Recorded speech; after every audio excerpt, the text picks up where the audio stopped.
14 दिन में इजलास न बुलाकर स्पीकर ने आइन की खिलाफ वर्जी की। स्पीकर असेंबली ने पार्लिमानी इक़दार को पामाल किया।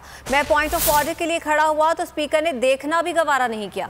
अपोजिशन लीडर शहबाज शरीफ कौमी असेंबली इजलास मुलतवी होने पर आग बगोला। मीडिया से गुफ्तगू में कहा, आज बहुत अहम दिन था। अदम एतमाद की तहरीक ज़ेर बहस होनी थी। हुकूमत ने पीर को भी धांधली की तो फिर दमादम मस्त कलंदर होगा। चेयरमैन पीपल्स पार्टी बिलावल भुट्टो ने कहा, वज़ीर आज़म मुकाबले से भाग रहे हैं। हम इमरान खान को भागने नहीं देंगे।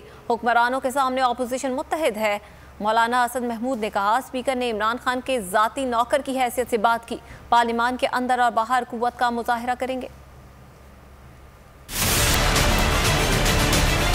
फातह खानी के बाद मैं पॉइंट ऑफ ऑर्डर पे खड़ा हुआ। उन्होंने मेरी बात तो मुझे करने की दूर की बात है, उन्होंने देखने की गवारा नहीं किया। उन्होंने मैं बहुत कहा कि मेरा माइक खोले और वो उठ कर चले गए। ये है वो स्पीकर का किरदार जो कि तारीख में स्याह अल्फाज में याद रखा जाएगा। वार्निंग देता हूँ कि अगर पीर के रोज उन्होंने इस तरह की हरकत की तो फिर हमसे फिर कोई न पूछे। हम हर वो हरबा आईनी कानून सियासी इस्तेमाल करेंगे और अपने हक को हम प्रोटेक्ट करेंगे।